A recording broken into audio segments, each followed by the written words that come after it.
Okay, to do conditionals within your HTML and Imba, it's very similar to loops in that it uses the same syntax for conditionals whether you're writing them within your HTML or not, which is unique compared to some other frameworks that have special syntax for loops and conditionals within tags. So a quick example of that is I could say if true div it's true. And we see that that's printed out.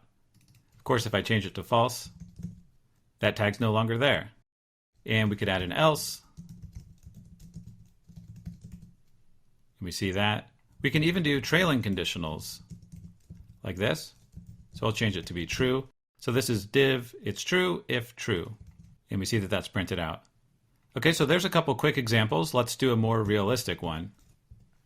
But before we do that, I want to add some data here to our array of habits. So right now it's just an array of strings, but I want to turn this into an array of objects so that we can put a little bit more data for each of the habits. We'll have a name property and then a done property that represents whether this habit is done for the day. So I'll go ahead and fill in the rest of these. But now when I reload, I get an error, and that's because right here we're passing in habit, which is a reference to one of the items of this array, which previously was a string, but now it's an object. And a string is expected, so all we have to do is get the name property off of the habit, so we'll use habit.name, and now we're back where we were. But we also now have access to this additional property, which is done.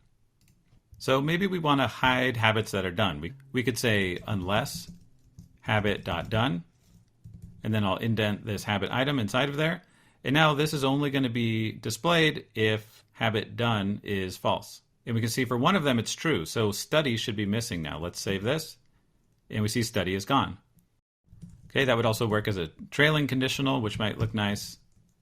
But let's remove that, and instead let's pass done into habit item. We're going to make a new prop on habit item. So we'll say done equals habit.done, and then up here on habit item, let's define that prop. Done equals false, so the default value will be false. And let's make use of it within the habit item tag. As a quick example, let's just print out done right here, and we can see false, false, true, false.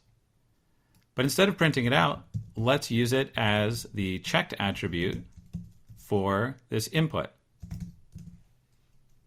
So now if the item is done, the checkbox is checked. And let's try making another one done just to see if it works. Great. Now I want you to try writing a conditional. So I've pasted in another challenge prompt up here. And what I want you to do is if the habit is done, display it with a line through it, which you can do by using the S tag. S is for strike through. So use a conditional here around the name of the habit item to check if it's done. And if it is, display it with an S tag. And if it's not, just use the div tag like we have here. Go ahead and give that a try, and then I'll show you how to do it. Okay, so we can wrap a conditional around this. We'll say if done, S name, else div name. And now we see the ones that are done are crossed out. Now you may have tried checking these and noticed that it doesn't actually update. And that's because this checkbox doesn't affect the original data source here, so it's not actually changing the done value. So of course, we'll be looking at how to address that in a future lesson.